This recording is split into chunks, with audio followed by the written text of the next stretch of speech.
At 81 years old, Delphine Whitaker discovered that to her own sons, she had become something they no longer knew how to carry, an old woman in a house that had quietly stopped being hers.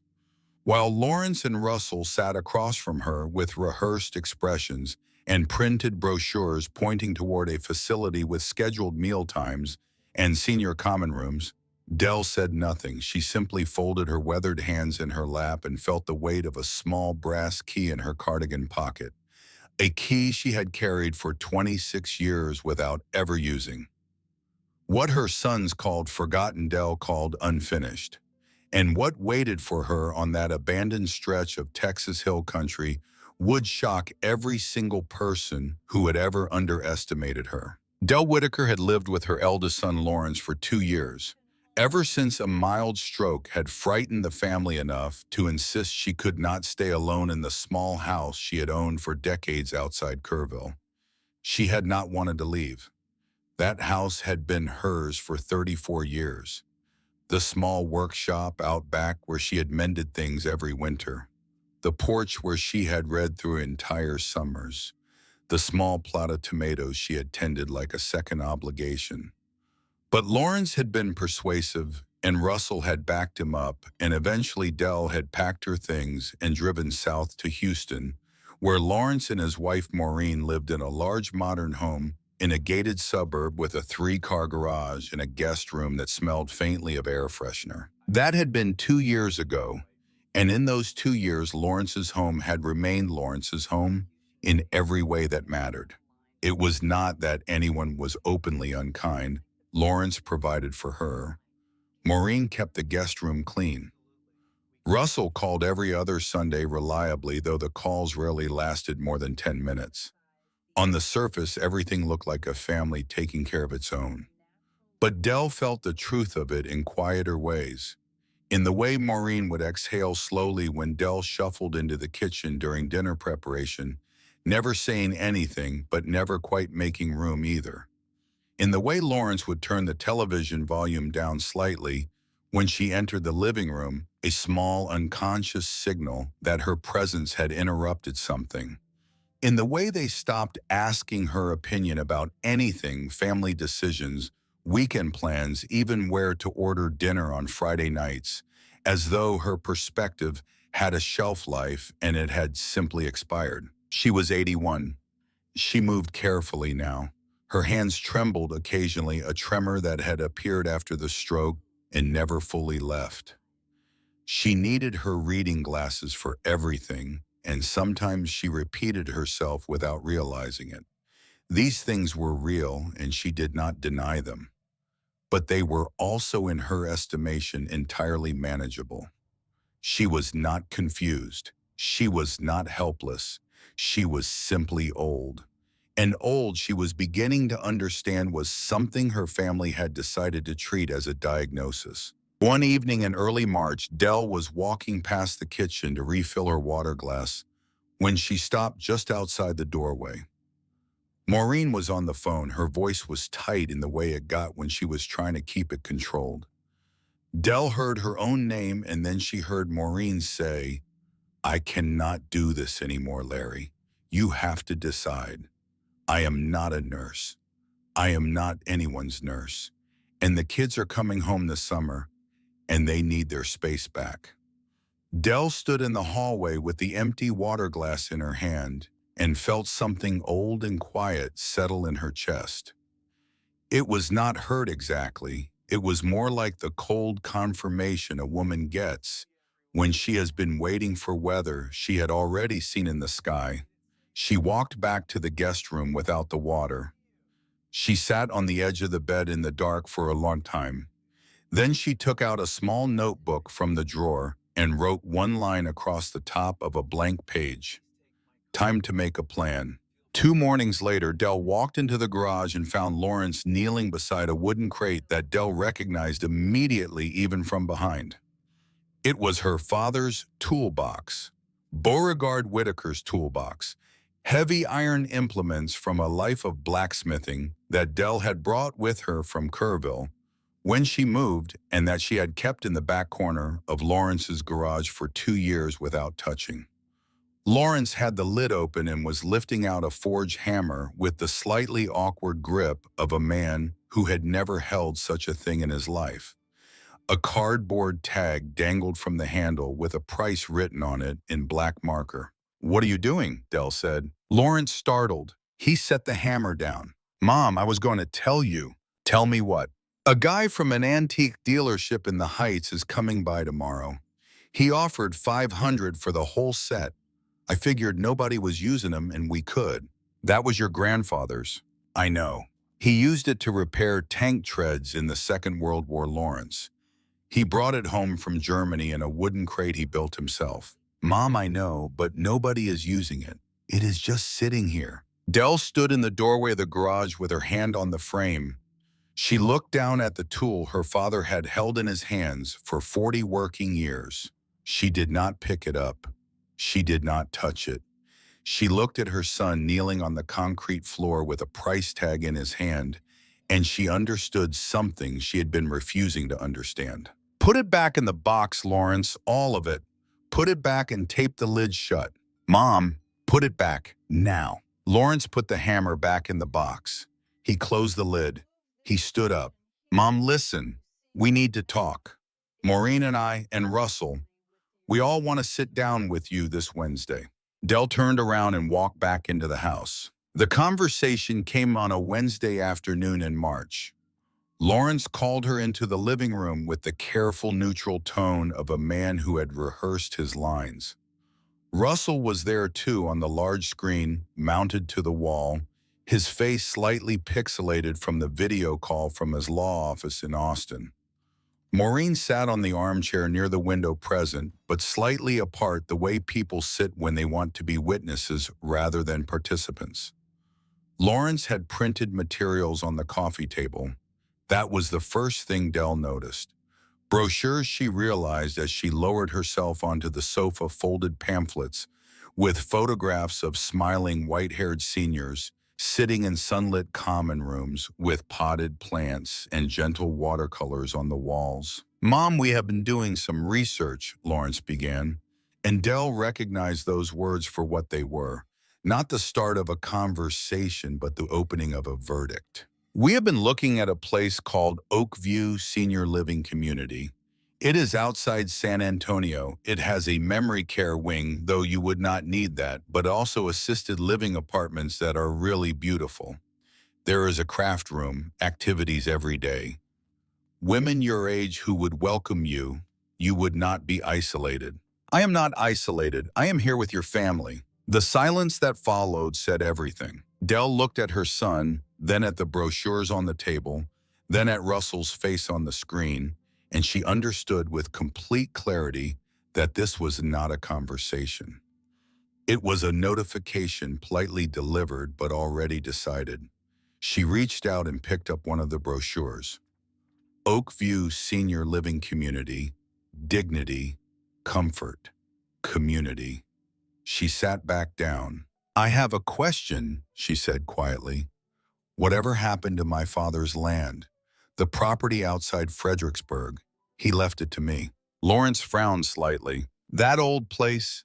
Mom, that has been sitting empty for 22 years. Nobody has touched it since Grandpa passed. But it is still in my name." "Technically, yes, but it is just land, overgrown. The old house is probably not even structurally sound anymore. And the forge building." Dell set her hands flat on her knees. It was a gesture she had used her whole life when she did not intend to negotiate. "Then that," she said, "is where I will go." Lawrence stared at her. "Mom, that is not serious." "It is entirely serious. I am not going to Oakview. I am not going to any facility.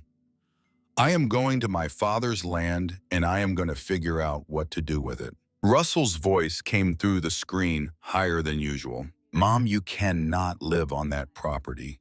There is nothing there. There has not been anything there in 20 years.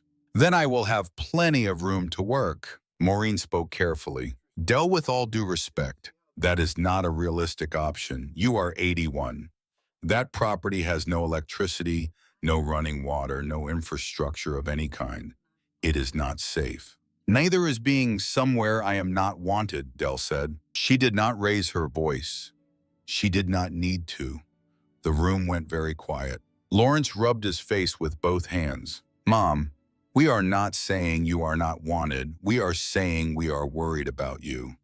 There is a difference. Maybe, Dell said, but the outcome feels the same. She stood slowly steadying herself with the arm of the sofa. I will be gone by the end of the week. You do not need to help me and you do not need to worry. Consider your responsibility fulfilled. She walked out of the living room before anyone could respond, and she did not look back at the brochures on the coffee table. That night in the guest room, Dell opened the wooden chest at the foot of the bed. Under folded wool blankets and a set of gardening coveralls at the very bottom lay a yellowed envelope she had not touched in 26 years. Her father's handwriting on the front. Delphine Whitaker, open when you are ready to go home. Dell had known what that envelope was the day she received it. Her father had handed it to her in 1997, 6 years before Beauregard died, and had said nothing except save this girl. You will know when. Dell had not known when. For 26 years, she had not known when. She had put the envelope at the bottom of the chest and covered it with blankets and moved it from house to house and never once opened it, because opening it would mean admitting that her father had been preparing her for something, and Dell had not been ready to find out what. She was ready now. She sat down on the edge of the bed under the lamp. She opened the envelope with the small paring knife she kept in her bedside drawer carefully, the way a woman opens a letter from the dead. Inside was a brass key, small and old, attached to a leather cord darkened with age, and a single folded sheet of paper. Her father's writing firm, and slanted to the right the way a man wrote who had learned to write standing up in a forge workshop with cold hands. Delphine, if you are reading this, you are finally ready to come home to the land. The key fits the door of my forge. I locked it before I left this earth, and I locked it because some things a man keeps for his daughter to find in her own time. Look under the floorboards by the anvil. What is there belongs to you now. I have waited a long time to tell you, and I could not say it out loud. I hope you will forgive me for the silence. Your father. Dell held the key in her palm under the lamp. She looked at it for a long time. She thought about her father standing in that forge in 1997, writing this letter and locking a door and handing his daughter an envelope with instructions to wait. She thought about 26 years of that key sitting in a wooden chest. She thought about the distance she had kept from that land, the excuses she had made, the way grief sometimes looks like forgetfulness, when really it is a kind of fear. She put the key in her cardigan pocket. She did not take it out again for 3 more days. It took Dell 3 days to pack. She was methodical about it the way she had always been methodical, sorting through 2 years of accumulated belongings and deciding with clear eyes what she needed and what she did not. She took her clothes, her tools, her mother's wedding ring on a thin gold chain, the small frame photographs that had sat on the guest room dresser since she arrived. She took her reading glasses and her 2 pairs of sturdy walking shoes.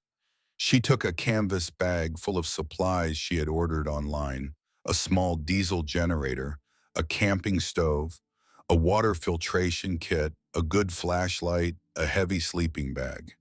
She took a Winchester lever-action rifle she had owned for 50 years and a single box of shells, not because she expected trouble, but because a woman alone on unfamiliar land in rural Texas did not go without one. Her father had taught her to shoot at the age of 11, and she had never forgotten how. Russell called the first night the way a lawyer calls. Mom, I want to be clear. If you go out there and something happens, Lawrence and I have talked to an attorney. There are guardianship options we can pursue. Dell let the words sit for a moment. Russell, do you remember what you said to me when you passed the bar? Mom, this is not. You said, Mom, I am going to fight for people who cannot fight for themselves. Those were your exact words. So let me ask you this. Is that what you think you are doing right now? Silence on the line. Russell, do not call me again until you have an answer that does not embarrass both of us. Dell hung up. Her hand did not shake. Lawrence knocked on her door the second evening and stood in the doorway watching her fold sweaters into a duffel bag. Mom, please think about this. I have thought of very little else for 2 years, Lawrence. He was quiet for a moment. At least let me drive you out there. I have a ride, Mom. I have a ride. Lawrence left without another word. The ride came on Friday morning at 6:30.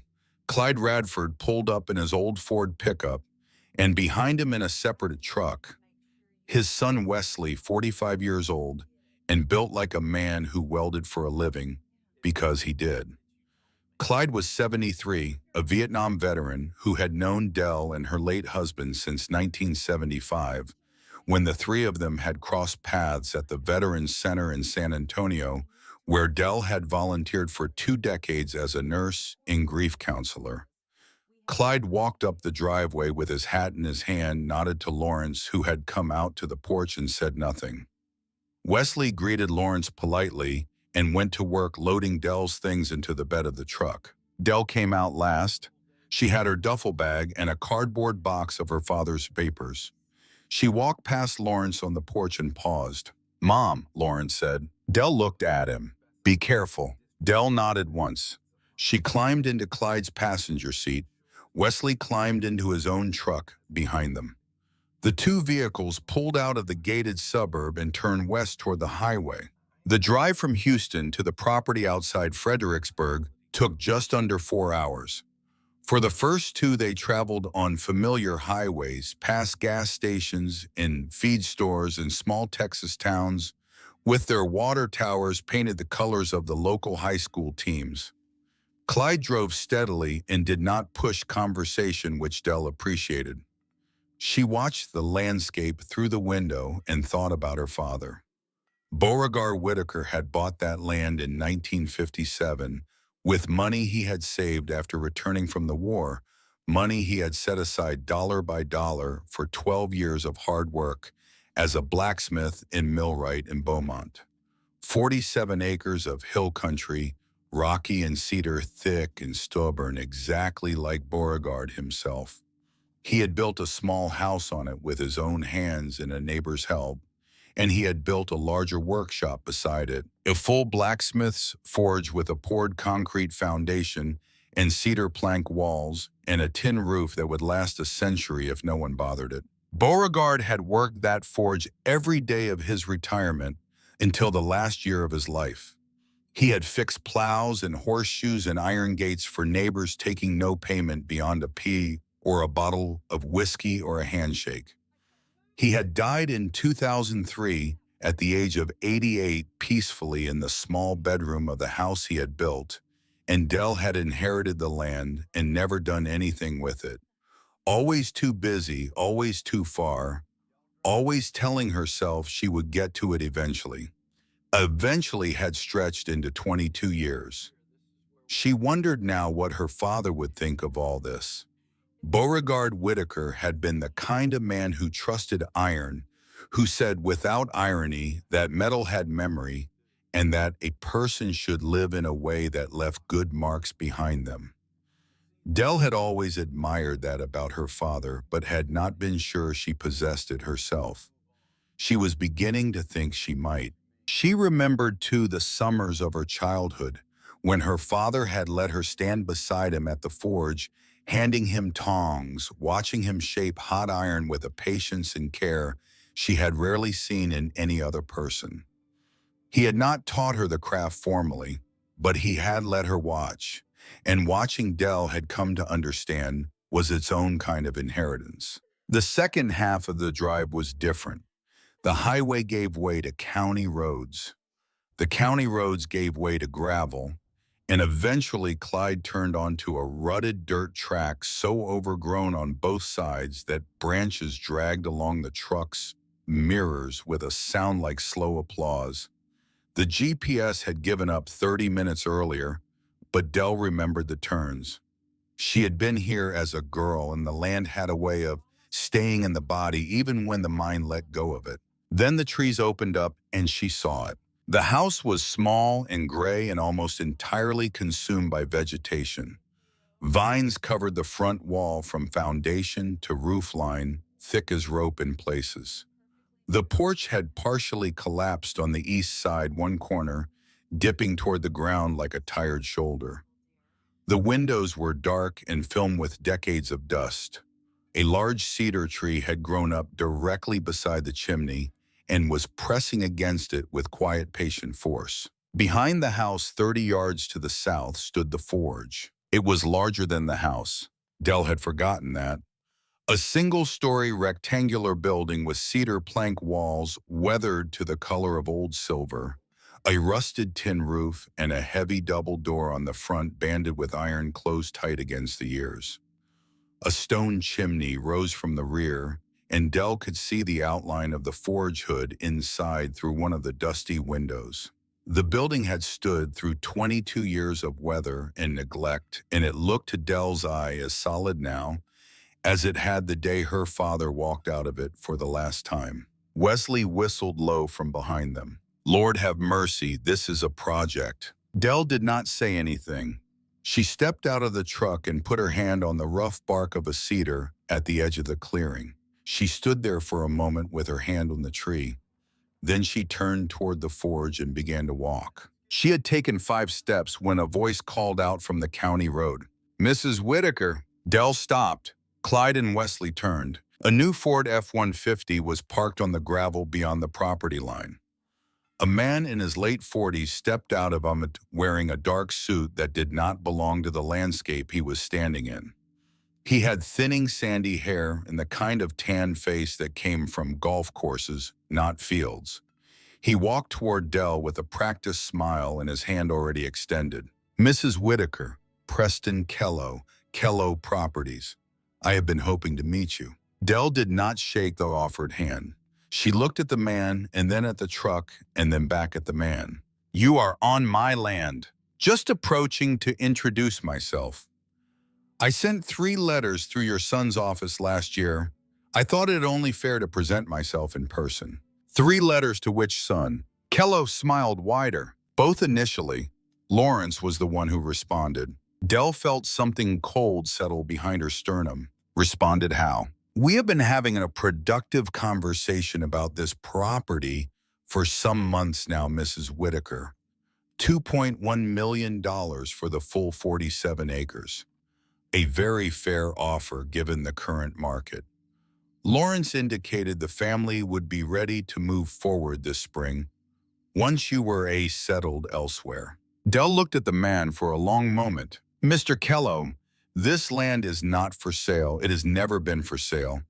And if my son gave you any other impression, my son was speaking out of turn." Kellogg's smile tightened slightly. "I understand this is a sensitive conversation. May I leave you my card?" "You may not." "Mrs. Whitaker." "Get off my land, Mr. Kello." Kellogg held Dell's eye for a beat longer than was comfortable. Then he stepped back, smiled again, pulled a business card out of his jacket pocket, and dropped it on the ground at Dell's feet. "When you are ready to talk, I am available." He walked back to his truck and drove off. Dell did not move until the sound of the engine had faded. Then she looked down at the business card in the dirt. She did not pick it up. She looked at Clyde. Clyde was looking at her with a strange expression. "Dell." "Yeah." "That man met with Lawrence in a restaurant in Houston about 4 months ago. I was up there visiting my grandkids. I saw them. I did not know who he was at the time." Dell said nothing for a long moment. She looked back toward the forge. The door, locked for 26 years, waited in the afternoon light. In her cardigan pocket, the brass key sat warm against her hip. "Clyde." "Yeah." "Let us unload the truck." They worked until sundown.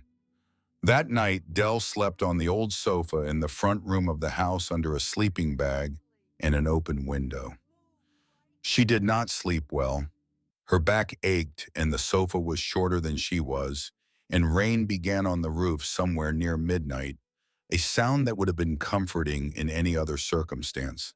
She lay in the dark and listened to it and thought about Lawrence's face on the porch that morning, and about Preston Kello's smile, and about the forge door standing closed in the dark out back with the rain running down its cedar planks. The key in her pocket felt heavier than a key that Small had any right to feel. Her phone rang once near 2 in the morning. Lawrence calling. Dell watched the screen light up in the dark room. She let it ring. She took the brass key out of her pocket and held it in her palm under the faint glow of the screen, and she thought for the first time in 26 years about what her father might have wanted her to find and why Beauregard Whitaker had been willing to wait this long for his daughter to come home and look. Tomorrow, she thought. Tomorrow morning she would open the door. The first light came thin and gray through the cracked window above the kitchen sink.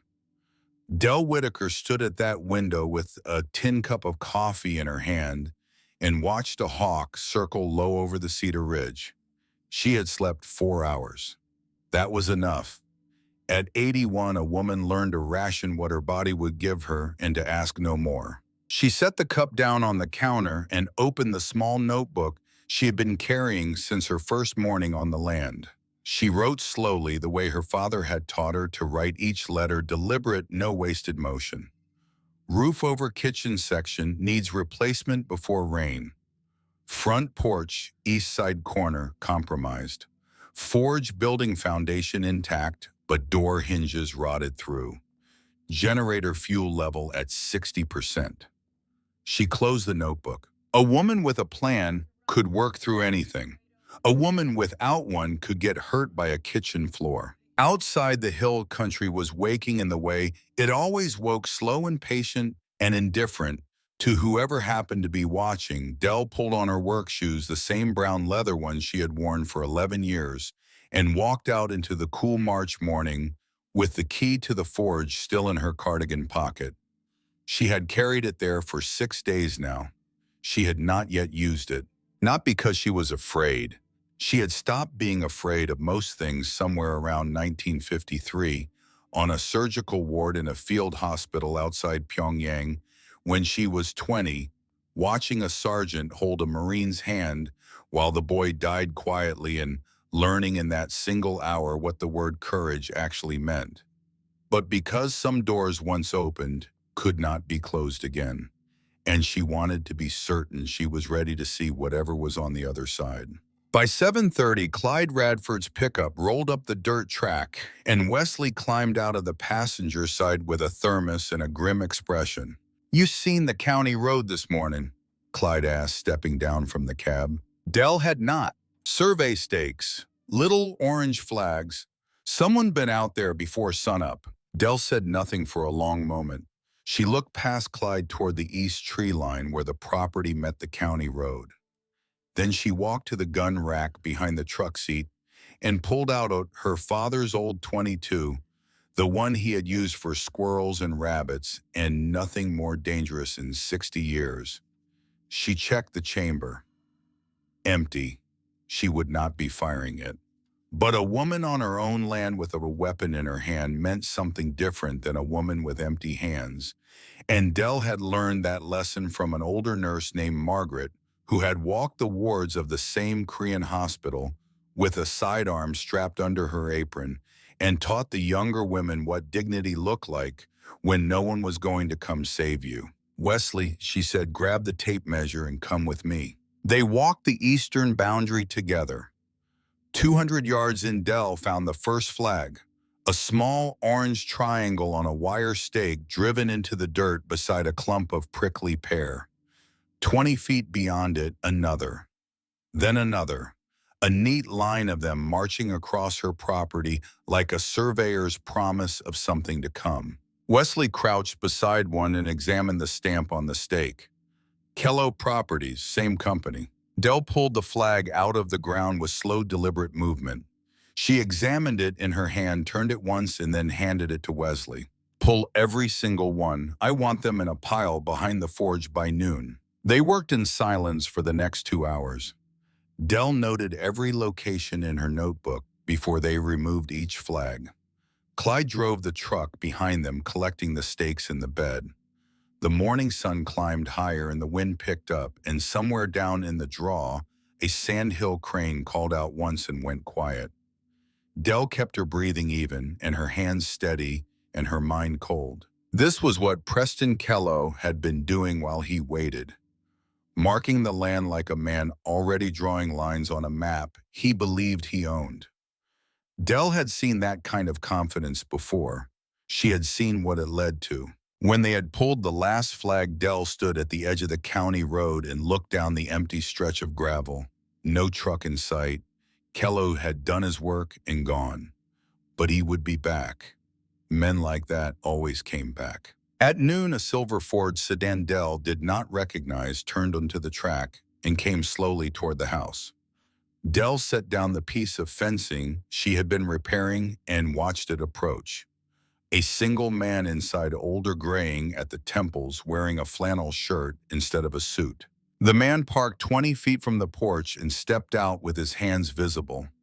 He looked at Dell with the kind of careful respect Dell recognized immediately. "Mrs. Whitaker, my name is Alistair Pembroke. I run the Pacific War Museum over in Fredericksburg.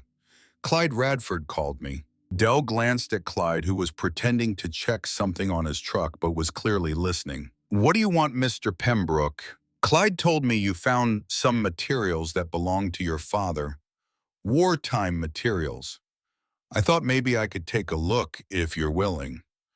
I'm not here to buy anything or to take anything. I just thought a second set of eyes might be useful." Dell studied him. 58 years old maybe. Clean hands. The posture of a man who had spent most of his life in archives and reading rooms. But the eyes were steady and the voice did not push. "Come back Saturday," Dell said. "I haven't opened the forge yet." Pembroke nodded once. "I'll be here." After Pembroke drove away, Clyde came up to the porch with his thumbs hooked into his belt and a look Dell had known for 50 years. "You haven't opened the forge?" "No." "Dell, it's been 6 days. It'll get opened when it gets opened." Clyde shook his head and walked back to his truck without another word. Wesley caught Dell's eye briefly before following his father.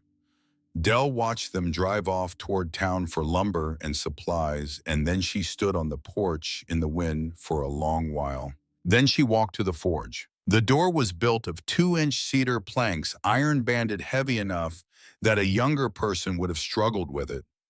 Dell pressed her palm flat against the wood and felt the grain under her fingers. Her father had milled these planks himself. Dell had been 12 years old, and she remembered the smell of cut cedar in the yard and her father's hands dark with pitch, and a voice saying a building is only as honest as the one who builds it. Dell. She took the brass key from her pocket. The lock was old but oiled, and it turned with a single clean click that sounded loud in the still air. The door swung inward on hinges that protested but held. The smell that came out of the forge hit her first. Cold iron and old oil, and something mineral like the inside of a deep cave. Dell stood in the doorway and let her eyes adjust. Sunlight fell in through the high dust-clouded windows in long, pale bars that cut across the interior. Everything was exactly where her father had left it. The anvil stood at the center of the room on its oak stump, dark and patient. The hearth was cold but clean swept out before being abandoned. Tongs and hammers hung on the wall above the workbench in perfect order, each one on its iron peg, each one dusted with 22 years of undisturbed silence. A leather apron hung on a hook beside the door. Beauregard Whitaker's apron. Dell could see the worn place where her father's hip had rubbed against it every working day of 40 years. Dell walked slowly into the forge. She did not touch anything. She simply looked. The years pressed down on her in that small space in a way they had not pressed down on her since the funeral, and her throat tightened, and she kept her breathing steady, the way she had learned to keep it steady through worse things in memory. She walked to the center of the room and stopped on the floorboards near the anvil. She remembered now standing in this exact spot at the age of 32 with her father beside her. Beauregard had pointed down at the floor and said, "I never fixed this section, Dell." And Dell had asked why. And Beauregard had said, "Because some floors don't need fixing. They need keeping." Dell had not understood then. She had thought her father was speaking about carpentry. She knelt down now with the slow care of an 81-year-old body, and she began to examine the floorboards. The third board from the anvil was lower than the others by the width of a fingernail. Dell pressed on it. It gave slightly. She found the small notch at its edge no bigger than a dime and slipped the tip of her pocket knife into it. The board lifted. Beneath it was a rectangular cavity lined with poured concrete, dry and cool and perfectly preserved. And in that cavity lay a metal box wrapped in heavy oiled canvas that smelled of beeswax and thyme. Dell lifted the box out with both hands. It was heavier than she expected. She carried it to the workbench, set it down carefully, and untied the canvas. The metal was olive green military surplus. Stenciled across the top in faded white letters, Ma was the legend, Beauregard Whittaker B Company, 1945. The latch was a simple hasp unlocked. Dell opened it. She stood looking at the contents for a full minute before she reached in. A Bronze Star medal still in its original presentation box, the ribbon faded but intact. Dell lifted it out and held it in her palm. Her father had never worn this. Dell had never seen it. She had believed her father came home with a marksman's badge and nothing more. She set the medal down carefully beside the box. Under the medal, a thick bundle of letters tied with brown twine. Maybe 200 of them. Dell lifted the bundle and felt the weight of it, then set it aside. A leather-bound field journal, its cover stained with something that might have been engine grease or might have been blood. Dell opened it to the first page. Her father's handwriting, cramped and careful in pencil. April 7th, 1945. The date meant nothing to her specifically. She turned a few pages. The handwriting continued line after line, page after page, an entire war written out in the private voice of a man who had never spoken about it. A folded military map, brittle along the creases marked with red grease pencil circles and small, neat annotations. A photograph. Dell lifted it carefully. A young soldier, not her father, standing in front of a European farmhouse. The young man was smiling. On the back, in her father's handwriting, 2 words, Harlan Voss. And at the bottom of the box, an envelope. On its face, in ink that had faded to brown, 2 words that stopped Dell's hand in the air. Delphine Whittaker. She took the envelope out. She sat down on the stool beside the bench because her legs had decided without consulting her that they needed to sit.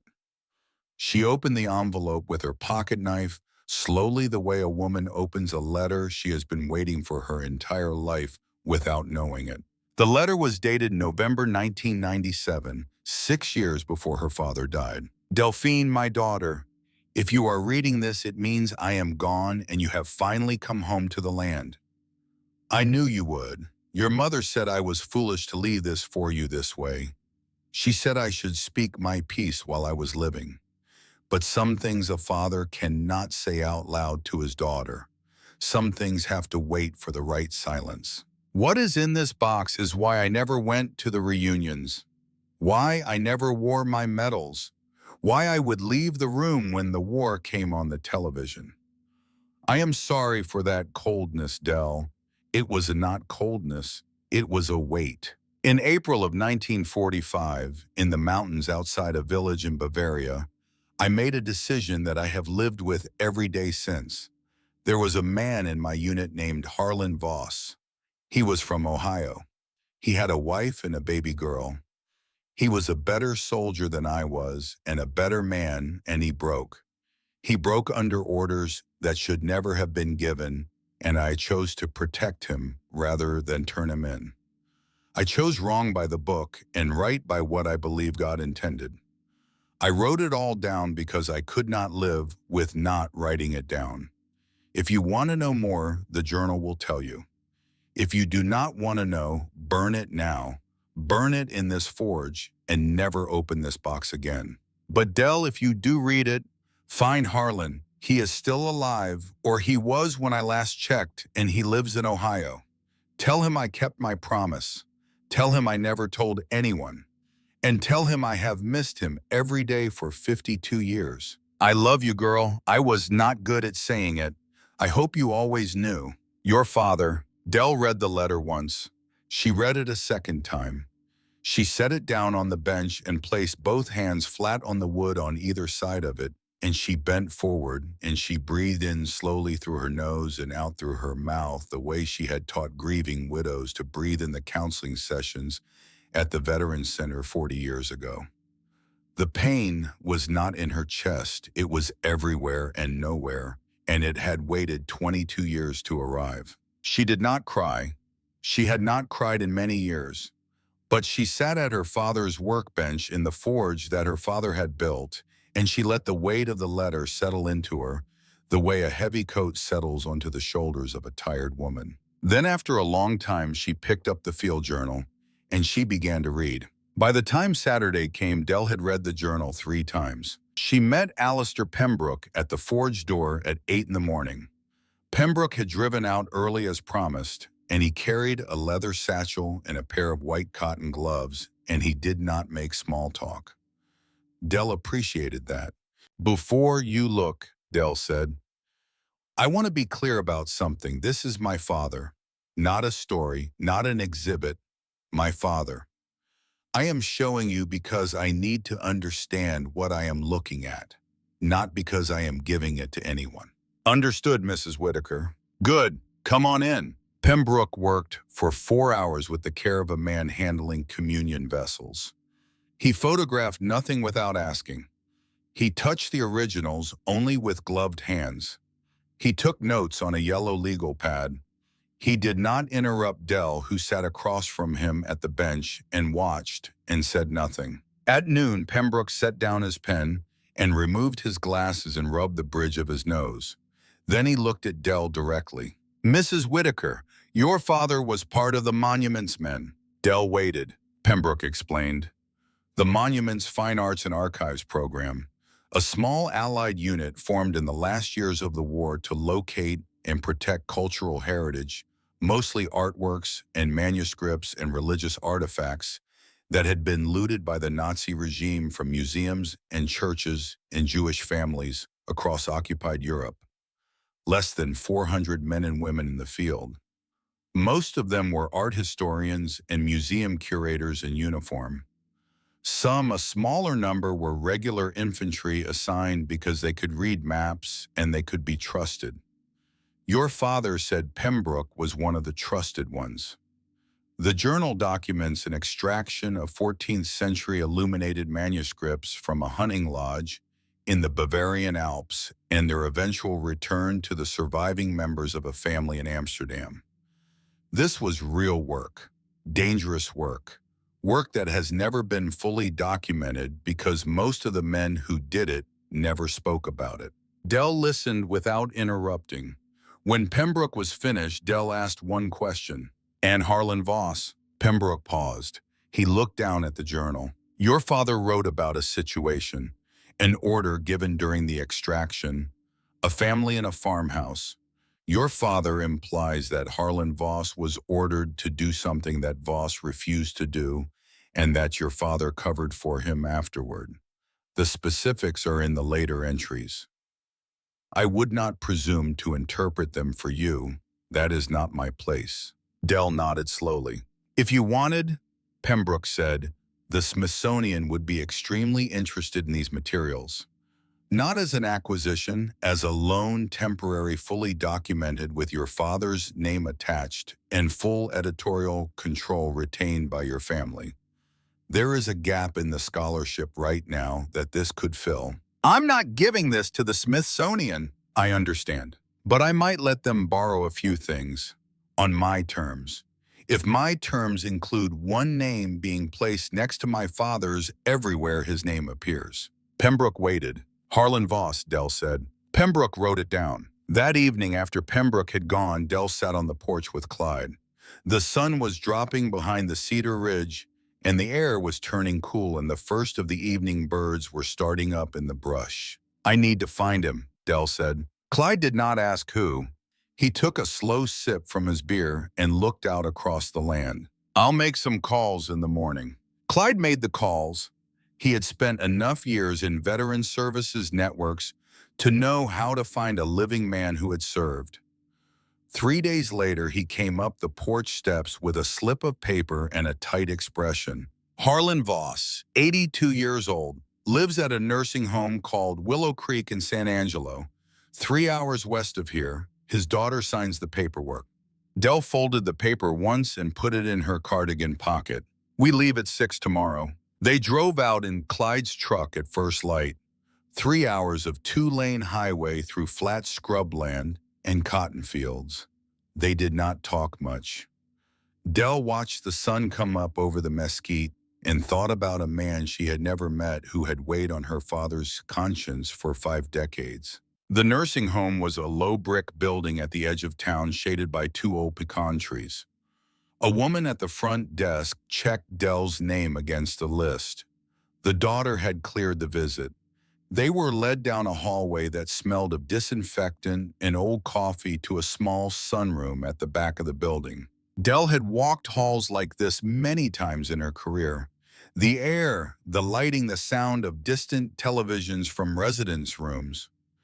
She had worked in facilities just like this after she retired from hospital nursing. She knew how to walk into a room where something important was about to happen and leave her own body quiet enough to receive it. Harlan Voss was sitting in a wheelchair by the window, a thin blanket across his legs. His hair was white and soft as corn silk. His hands were folded in his lap, and they trembled slightly. He looked up when Dell came in, and his eyes were the pale, milky blue of cataracts, advanced but not yet total. Dell walked across the room slowly.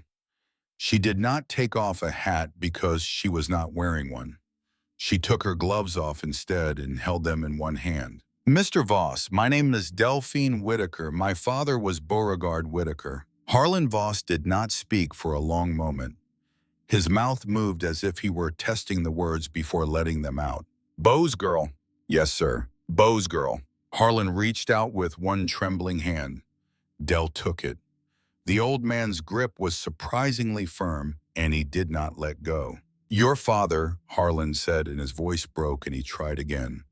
"Your father saved my life, not with a gun, with silence. Do you know that?" "I know something of it, sir. He left me a letter. He wrote it down." "He did." Harlan closed his eyes. For a moment, Dell thought he had gone to sleep. Then the old man's shoulders began to shake, and Dell realized he was crying without sound. The way very old men cry, the tears simply running down the deep grooves of his face without any other sign. Dell reached into her pocket and took out a clean folded handkerchief and placed it gently in his free hand. He did not use it, but his fingers closed around it and he held it, and that was enough. "There was a farmhouse," Harlan said finally, "outside a village. We had been told there were collaborators inside, a whole family. We were ordered to bring them in for interrogation. Women, an old man, children. I looked through the window. I looked and I saw a grandmother feeding a baby at a table, and I could not do it. I could not bring them in on that order. I knew in my bones the intelligence was wrong, and I refused. I stood down. Your father."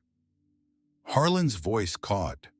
"Your father stood down with me, and then he walked into that farmhouse alone, and he spoke with that family, and they were not collaborators. They were Austrians who had hidden a Jewish family in their cellar for 2 years. Your father took the intelligence report and buried it. He told the captain we had searched the house and found nothing. He covered for me. If he had not, I would have been court-martialed. My wife would have lost the pension. My daughter would have grown up with a disgrace for a father." Harlan stopped. His hand was still holding Dell's. "I never called him," he whispered. "I never called Beau. I was too ashamed. Every year I said I would, and every year I could not pick up the telephone. Your father carried that alone. He carried it for me. Dell reached into the inner pocket of her cardigan. She took out a small cloth bundle. She unwrapped it and placed in Harlan Voss's trembling palm the Bronze Star medal her father had left in the iron box. He left this for you, too. I think he wanted you to have a piece. Harlan looked down at the medal in his hand. He closed his fingers around it and brought it to his chest, and he bowed his head and he wept fully. Then the hard, silent weeping of an old soldier who has been given absolution 50 years too late and not a moment too soon. Dell sat with him for 2 hours. They did not speak of the war again. They spoke of their children and of their spouses gone before them, and of the years. Harlan's wife had died in 1999. His daughter was a nurse in Houston. Dell told him that she had been a nurse too for 38 years, and Harlan's face lit up with a kind of recognition that had nothing to do with memory and everything to do with the understanding that one caregiver has for another. She told him about the land in Fredericksburg and about the forge and about the long, empty years she had spent not knowing what was under her father's floorboards. When it was time to leave, Harlan held Dell's hand again. Your father was the finest man I ever knew. I am beginning to believe that, sir. Dell drove back east with Clyde at the wheel. She did not speak for the first hour. She watched the afternoon light slide across the fields, and she thought about her father standing in the door of an Austrian farmhouse in 1945, making a decision that would outlast the war and almost everyone who had fought in it. Near sunset, she took out her phone. She called Lawrence. Lawrence picked up on the second ring. His voice was careful. Mom. Lawrence, how long have you been talking to Preston Kello? A very long silence on the line. Mom. How long? About 4 months. Mom, listen to me. I was not trying to deceive you. I was looking at options. The land is worth more than you think. Kello is offering $2.1 million. Was I ever going to be informed? Of course you were going to be informed. When? The silence stretched. Were you going to tell me before you moved me into Oakview, Lawrence? Or after you obtained power of attorney? Mom, please. I held men's hands while they died in Korea, Lawrence. I know when someone is lying to himself. Do not call me again until you are ready to tell me the truth. All of it. Dell hung up. Her hand did not shake. She rode the rest of the way back with the window cracked and the smell of the Texas evening coming in cool against her face. 2 days after her return, Alistair Pembroke called. Mrs. Whitaker, I spoke with the Smithsonian yesterday. They would like to feature selected materials in a traveling exhibit on the Monuments Men program. They are prepared to pay a significant loan fee and to cover full insurance and transport. I told them you would want time to consider. I don't want the fee. All right. I want 2 conditions. First, Harlan Voss's name goes on every placard that mentions my father. They were on that mission together, and they will be on that exhibit together. Second, the journal stays here. They can have photographs. They can have transcriptions. But the original stays in my father's forge where he left it. I will tell them. Good. Dell hung up and walked out to the south side of the property where Wesley and a local man named Sheldon Brightman were working on the rebuilt porch. She stood watching them for a while. Sheldon was 68, a retired contractor who owned the hardware store in Fredericksburg, and he had shown up 3 days earlier in his truck with a load of lumber he said was surplus, but Dell suspected he had purchased himself. You gonna pitch in or supervise? Sheldon called up grinning. Dell walked over, picked up a hammer, and got to work. On Friday morning, Preston Kello came up the track again. This time he was not alone. A second vehicle followed behind his Ford, a black sedan with tinted windows, and when they parked beside the rebuilt porch, a younger man in a gray suit stepped out of the sedan with a leather briefcase. A lawyer. Dell recognized the type before the man had straightened his jacket. Mrs. Whitaker, Kello called. Can we sit down and talk like civilized people? Dell set down her coffee cup on the porch rail. She looked at Clyde, who was on the steps with a cup of his own. Clyde shrugged and stood. Come on up, Dell said. The three of them sat at the small iron table Dell had salvaged from behind the forge. The lawyer opened his briefcase and produced a contract. Kello slid it across the table with a small, polished smile. Mrs. Whitaker, I have been patient. I understand this is a sensitive time for your family, but we need to move forward. Your son Lawrence has signed a letter of intent on behalf of the family. We can close this month. $2.1 million wired to an account of your choosing. Dell did not look at the contract. She looked at Kello. Mr. Kello, I have something to show you. Dell reached under her chair and produced a folder, brown leather worn at the corners. She had kept it beside her bed for the past 4 days, waiting for this moment. She opened the folder. The first document was dated 2001. Beauregard Whitaker had executed 2 years before his death a revocable living trust naming Delphine Whitaker as sole trustee and sole beneficiary with an ironclad clause specifying that the Fredericksburg property could not be sold, transferred, subdivided, or encumbered without the express written signature of Delphine Whitaker notarized.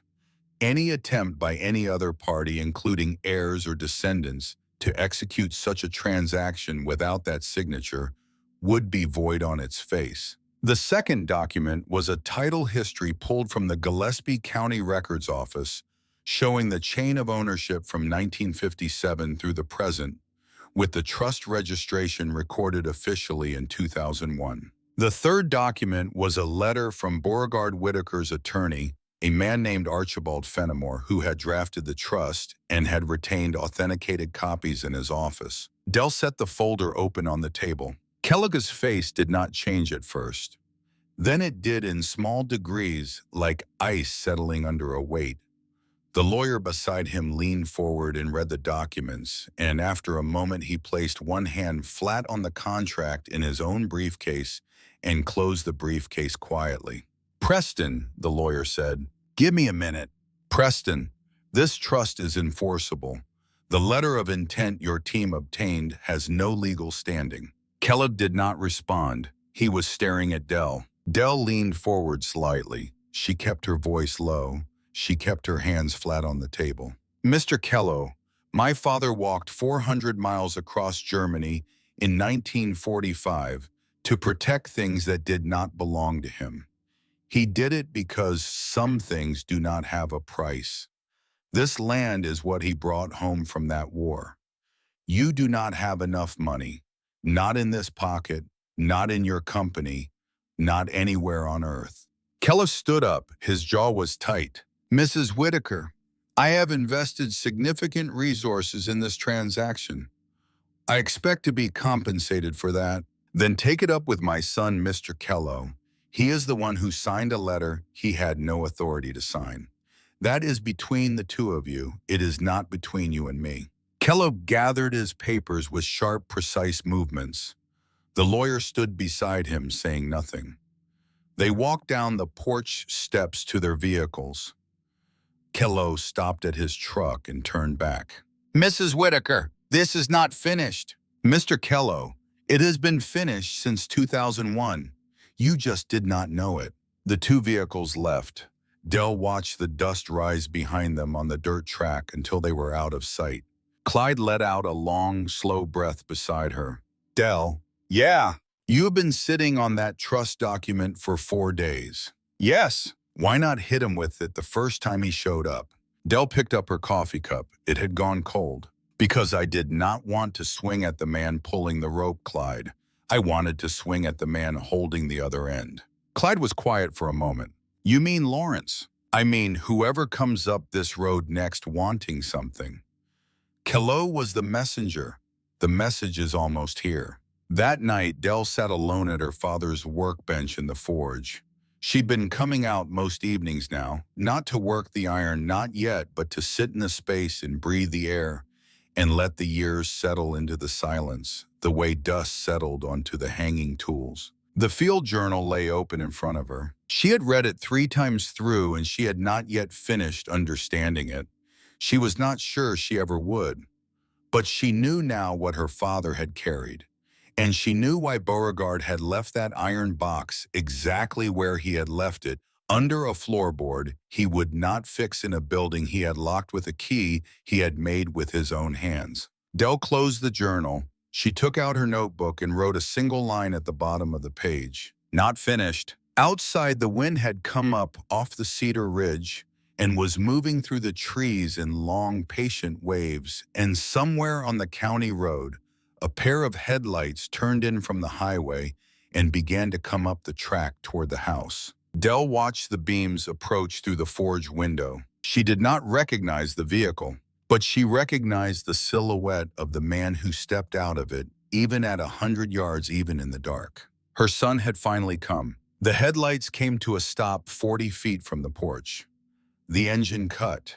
For a long moment, the only sound was the ticking of a cooling engine and the wind moving through the cedar. Lawrence Whitaker stepped out of the rental car alone. He stood beside the vehicle without moving, a man of 56 who had driven 3 hours from the airport in San Antonio without calling ahead, without packing anything more than a small duffel bag that he left in the back seat. He looked toward the porch where his mother sat with one lantern burning. He looked toward the forge with its door standing open and a warm orange glow spilling out across the gravel. Then he walked. Dell watched him cross the yard with the slow, deliberate step of a man who had rehearsed 1,000 opening lines on the drive down and was now finding that none of them would come out. Lawrence climbed the porch steps. He stopped at the top.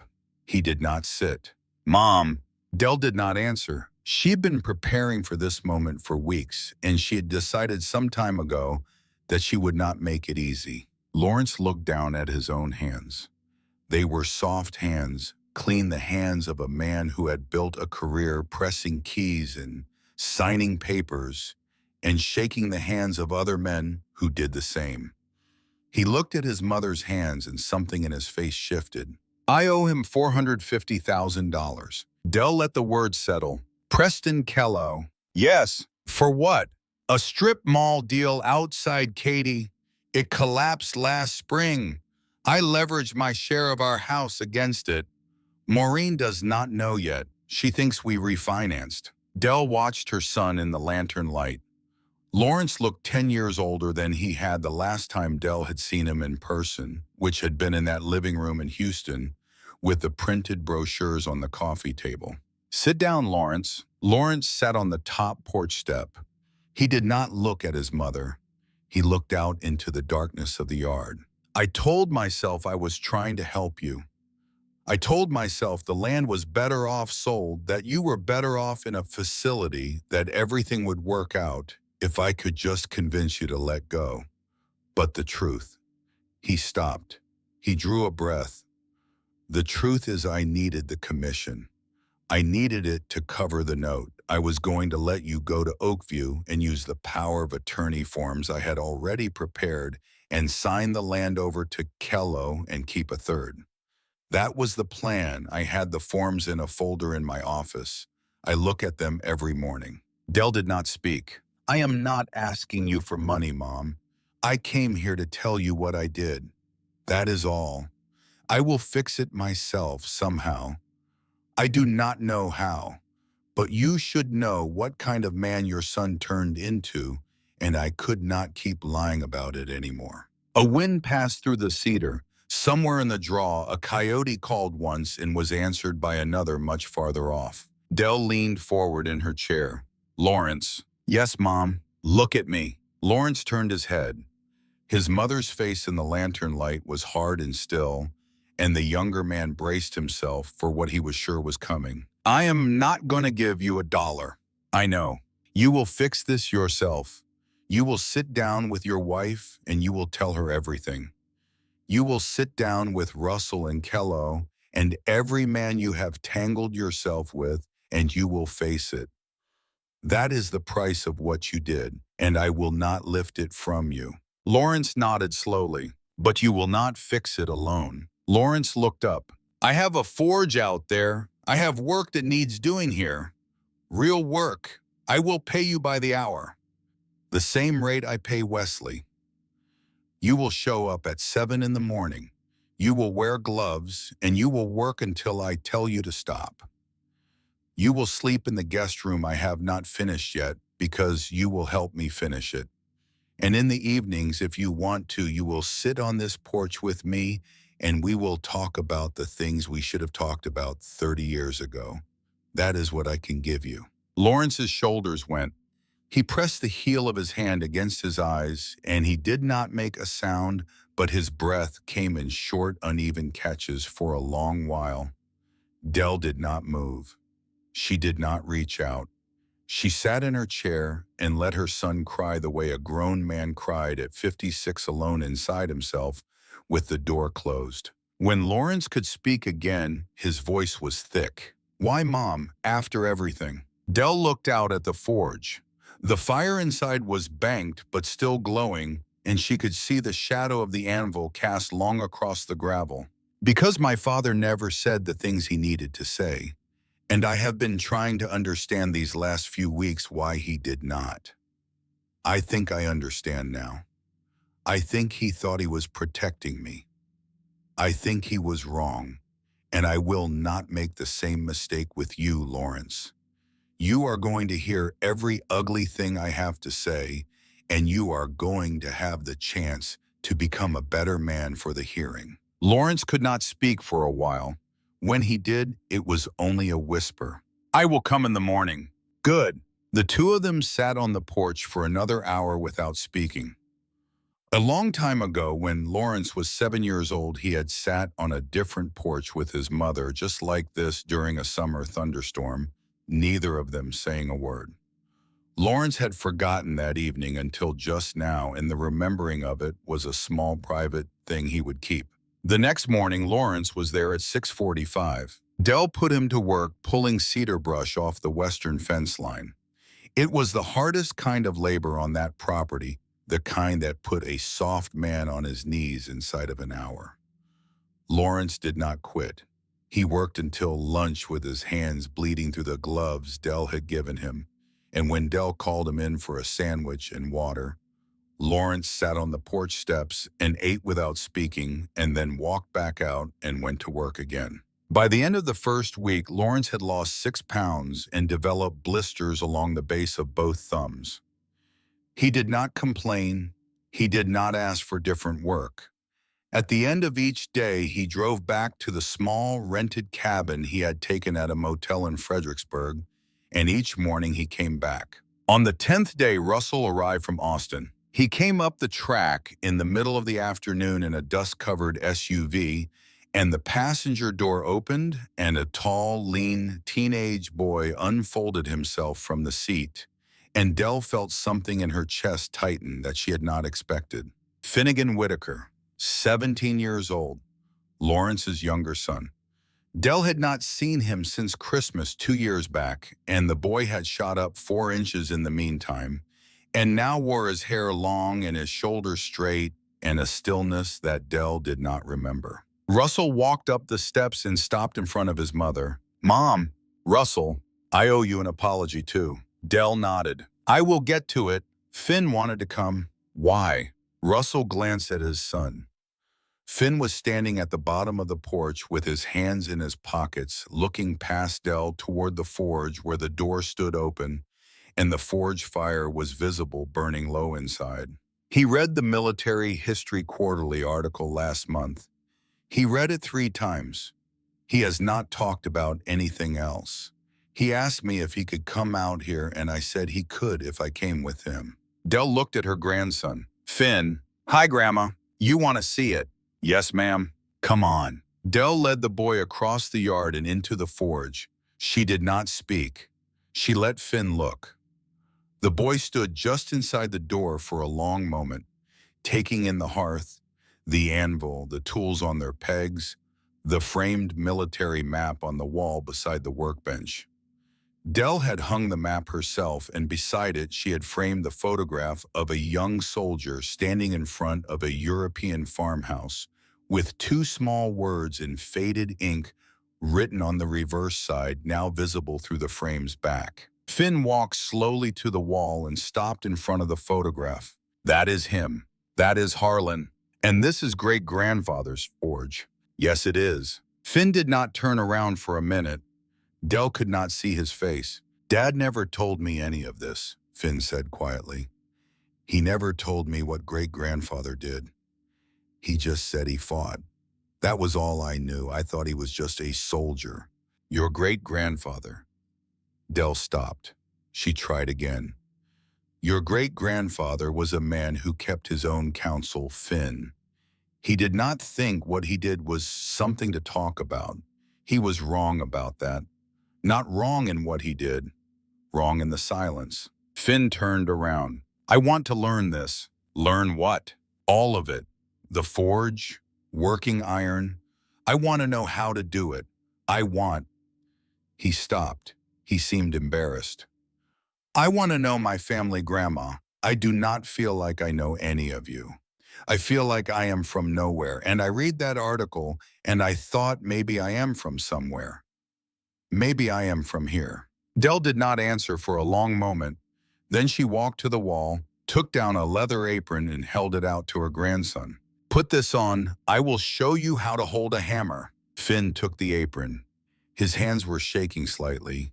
He put it on and tied the strap around his waist, and Dell watched him do it and remembered herself at 12 years old standing in this same room with her own father tying a similar apron around her smaller waist, and the years closed over her in a way they had not closed before. Russell stood in the doorway of the forge and watched his son and his mother at the anvil together, and Russell did not come inside. He simply watched. After a while, he walked back to the porch and sat down on the steps alone, and Dell saw him out there through the forge window sitting with his head in his hands. That night, Dell went out to the porch and sat beside him. Russell, Mom, say what you came to say. Russell lifted his head. His eyes were red. I talked to a lawyer in Austin about a guardianship petition last December. Before any of this, I had the paperwork drawn up. I did not file it, but I had it. Dell nodded slowly. I know. You know. I had a feeling, Russell. A son does not threaten his mother with lawyers on a phone call unless he has already been to see one. Russell stared at her. Why did you not say anything? Because you did not file it. A person is not judged on what they almost did, Russell. They are judged on what they stopped themselves from doing. Russell put his face in his hands again. I thought I was protecting you. You were protecting yourself.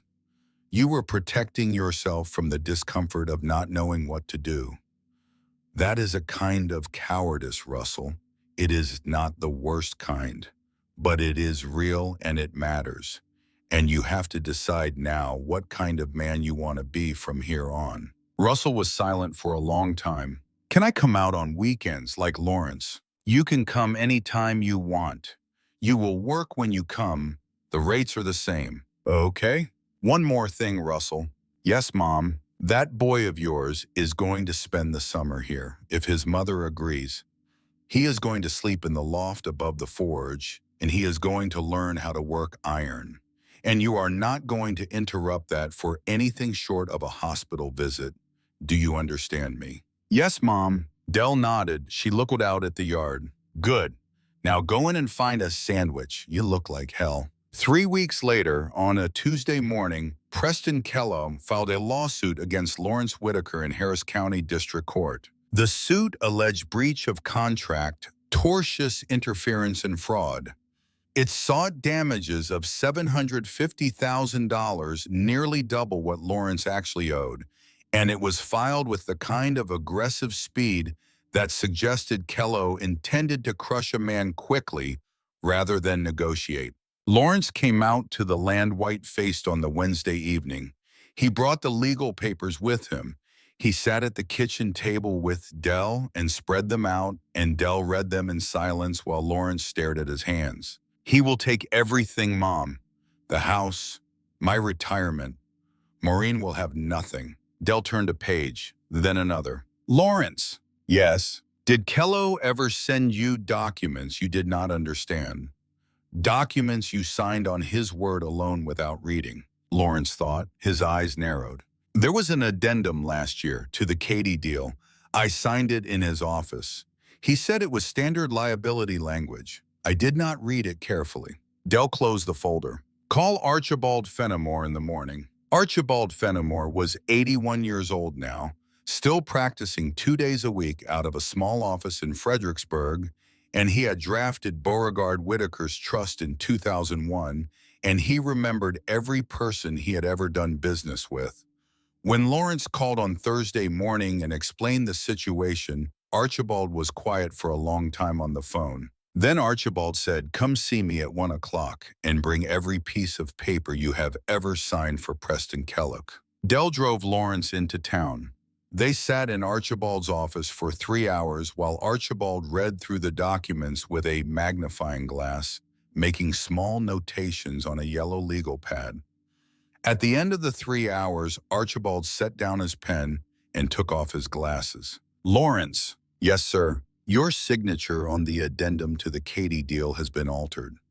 The date has been moved forward by 6 weeks.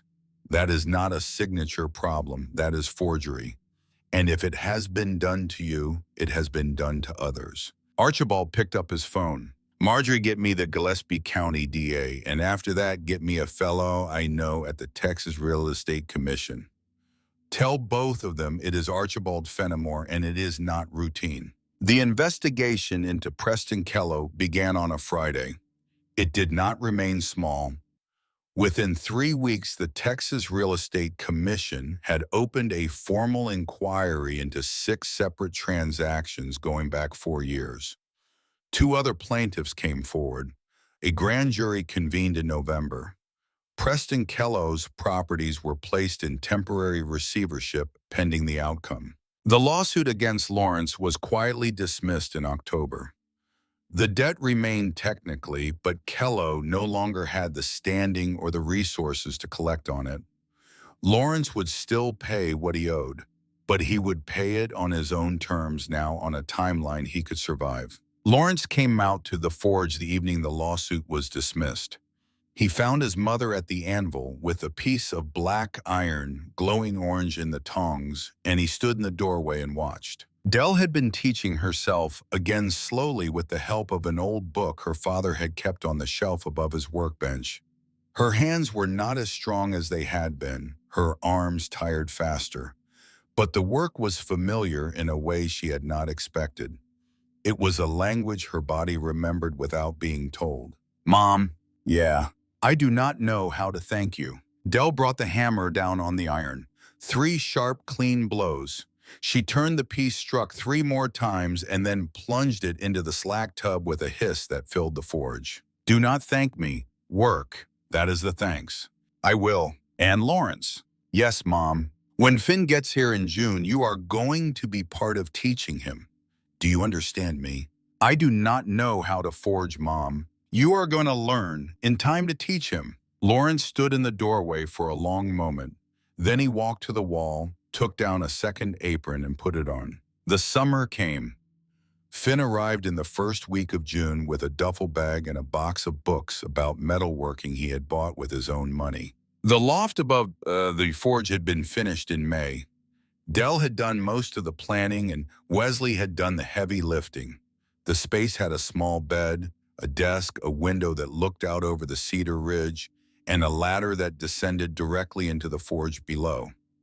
When Finn climbed up the ladder that first evening and set his bag down, he stood at the window for a long time looking out at the land he had never seen before this month. Dell watched him from the forge floor and remembered herself climbing a different ladder into a different loft at a different age, and she understood finally what a grandmother could be.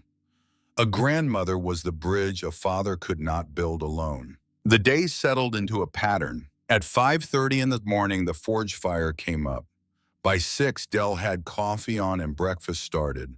Finn came down the ladder at 6:30, sleepy but silent, the way a boy is silent when he is being careful not to be a disappointment. They ate together. They worked together. Dell showed him what she remembered her father teaching her: how to hold a hammer, how to read the color of heated iron, how to listen to the anvil as it spoke back under the blow. Where her memory failed, the old book filled in the rest, and sometimes Wesley came by to teach them both what he had learned from his own grandfather. On weekends, Lawrence drove down from Houston. On weekends, Russell drove down from Austin. Some Saturdays, Clyde was there. Some Saturdays, other neighbors drifted in and out.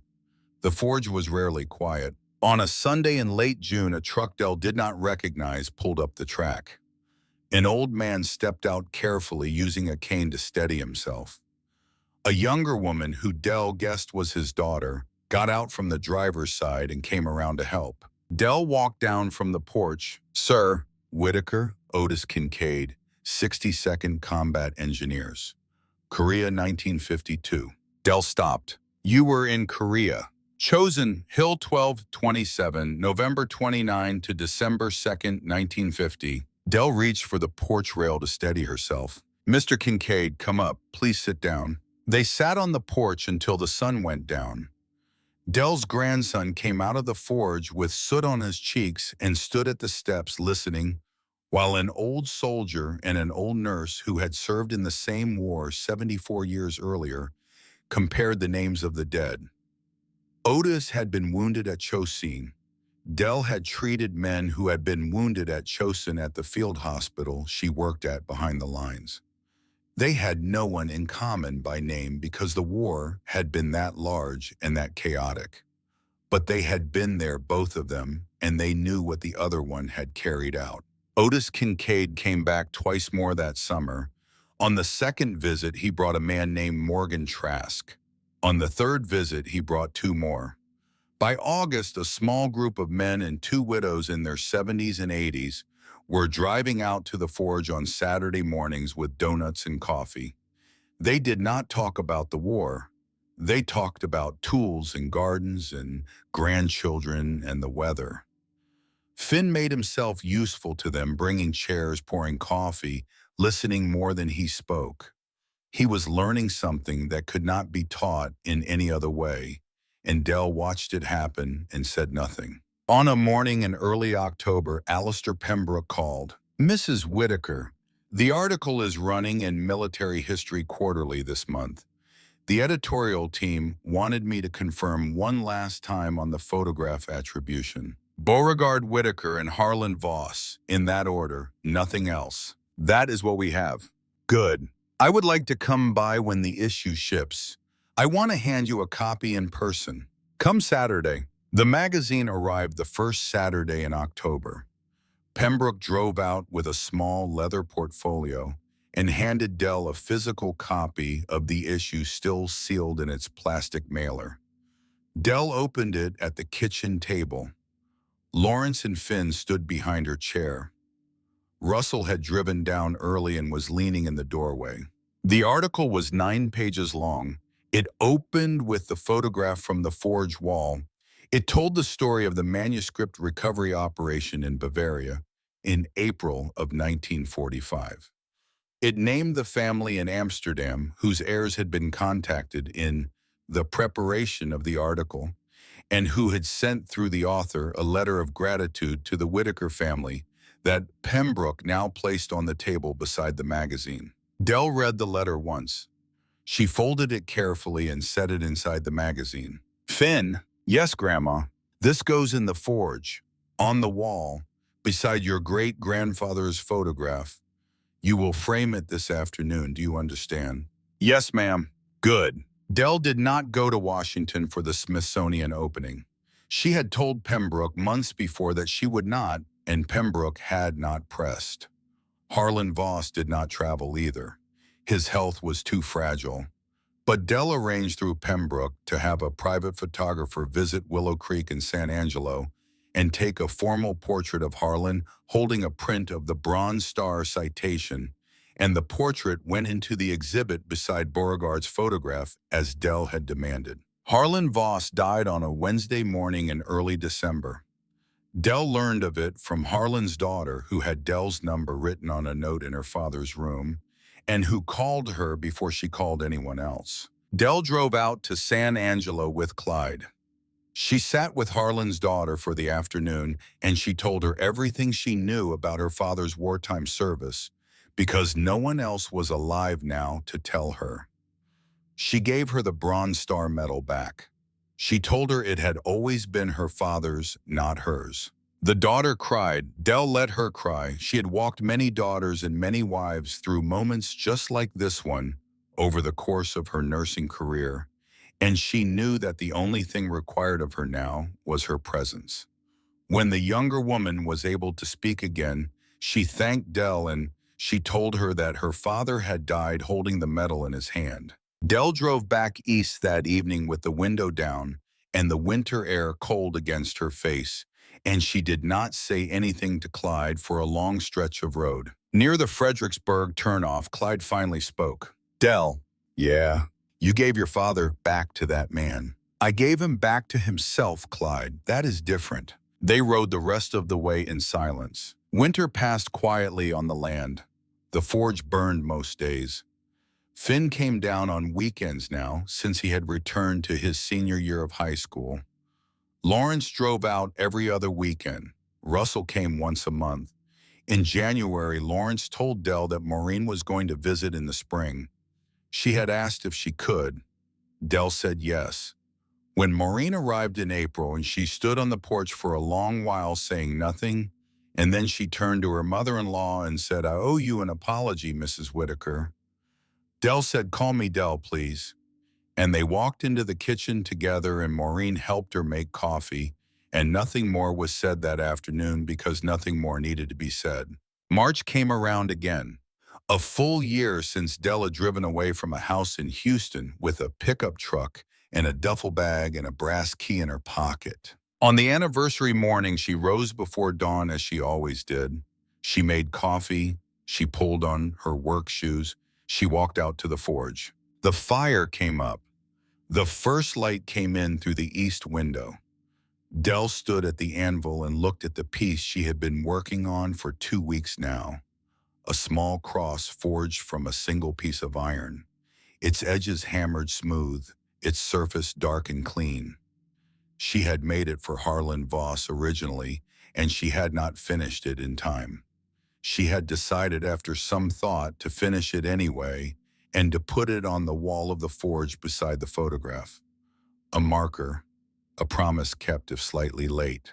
She picked up her hammer. She stood for a moment looking at the tool in her hand, her father's hammer. Beauregard Whitaker had turned the oak handle himself on a lathe in 1950. Dell could see the faint marks where her father's fingers had worn the wood smooth over 40 years of use, and the fit of her own hand now into those same worn places was the most exact inheritance she had ever received. She slid the iron cross into the coals. She waited for the color to come up. Behind her on the loft ladder there was a soft sound. Dell did not turn. She knew the sound. Finn had come down for an early visit a long weekend and had climbed down the ladder into the forge. Grandma, morning, Finn. You want help? Come over here. Hold these tongs for me. Finn crossed the floor. He took the tongs from his grandmother's hand. Dell pulled the iron from the coals red hot and ready, and Finn set it on the anvil with the steady hand of a boy who had learned over one long summer and one short winter how to do this thing properly. Dell lifted the hammer. She paused for the briefest moment because she had something to say that she wanted to say cleanly. Finn, yes, ma'am. Your great-grandfather built this forge because he came home from a war and he needed somewhere to put his hands. That is why people build things, not because they have to put their hands somewhere or the things they carry will break them. Do you understand? Yes, ma'am. Good. Now we work. The hammer came down on the glowing iron. The sound rang out of the forge and carried across the yard and up the cedar ridge. And somewhere out in the draw, a hawk turned in the sky, and a wind moved slow and patient through the branches of trees that had stood on this land since before Dell's father had bought it. The hammer came down again. Delphine Whitaker, 81 years old, Her hand fitted into the marks her father's hand had worn into the wood. Her grandson, steady at the tongs, worked iron on the morning of her first full year home.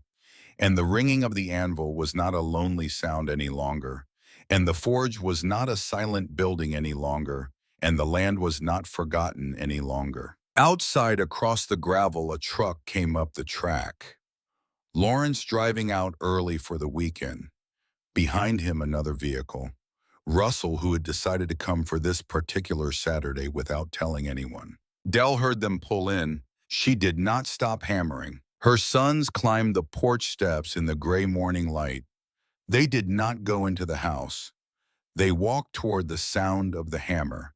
They stopped at the forge door, and they stood there, both of them watching their mother and their son and their nephew working iron together at an anvil that had waited 22 years for this exact moment, and neither of the two grown men spoke. Dell finished the strike. She set the hammer down. She looked at her grandson. Quench. Finn moved the cross into the slack tub. Steam rose in a pale column toward the rafters. Dell turned around. She saw her sons at the doorway. She saw the morning light behind them, soft and gold, and beginning to warm the eastern ridge. She saw the years that lay behind all of them, and she saw for the first time in a very long time the years that lay ahead. She wiped her hands on her apron. "There is coffee on in the kitchen," she said. "Come in when you are ready. We have work to do today." Her sons nodded. They came inside. Delphine Whitaker stood in the door of her father's forge with the smell of hot iron and wood smoke and the first coffee of the morning on the wind. And she thought very quietly and without any need to say it aloud that the dead had been answered and the living had been brought home, and the hammer would ring tomorrow and the day after that, and for as long as there was a Whitaker hand to lift it. She stepped out into the morning to meet her sons.